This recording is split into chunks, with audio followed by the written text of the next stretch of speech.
কেউ হাটেই অসুস্থ হয়ে মাথায় পানি ঢালছেন, আর কেউ ক্লান্তিতে সেখানেই দিচ্ছেন ঘুম।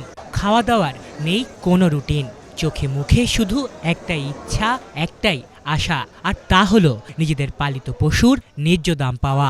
বলছি কুরবানির পশুর হাটের প্রান্তিক ব্যবসায়ীদের কথা। পরিবারের সাথে ঈদ, এ আবার কি? তাদের এই পরিশ্রম শুধুমাত্র পরিবারের সদস্যদের ভালো রাখার জন্য, তাদের সুখে রাখার নিমিত্তে। কষ্ট তো হয়, অনেক কষ্ট হয়।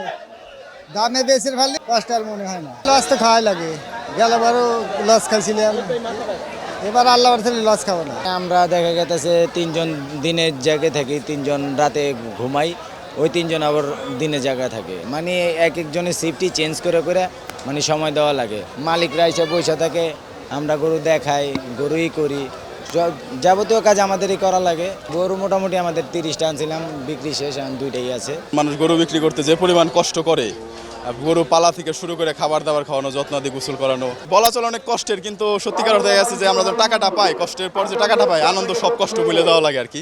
শুধু গরুর ব্যাপারই না, বরং পরিবারের সঙ্গে ঈদ বিসর্জন দিয়ে জীবিকার তাগিদে দিনরাত পরিশ্রমে ব্যস্ত কামারপাড়ার মানুষেরাও।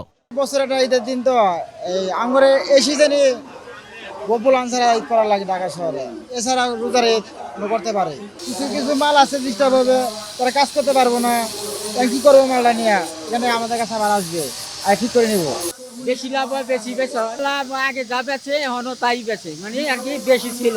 রাত পোহালেই পবিত্র ঈদ উল আজহা, যে কারণে রাজধানীর পশুর হাটগুলোতে কুরবানির পশু কিনতে ব্যস্ত সর্বস্তরের মানুষ।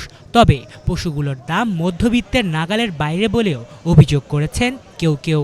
গরুর বাজার 2 দিন আগে ভালো ছিল, ঠিক আছে, এখন হয়তো গরু আছে, হাটে সংকট দেখা যাইতেছে, ঠিক আছে, তার জন্য মধ্যবিত্ত যারা কিনবে তাদের বাজেটের নাগালের বাইরে, তারা হয়তো মন মতন গরু কিনতে পারবে না, এখন একটু দাম চড়া। এখানে আপনার ঠিকভাবে সিটি কর্পোরেশনের যে দায়িত্বটা নিছে ওইভাবে পরিষ্কারই করতে পারে নাই। আর তার মধ্যে যে বৃষ্টিটা হয়েছে, এটা পানির সংস্কার যে এটা যাবে, ওই যাওয়ার তো কোনো স্কোপ নাই।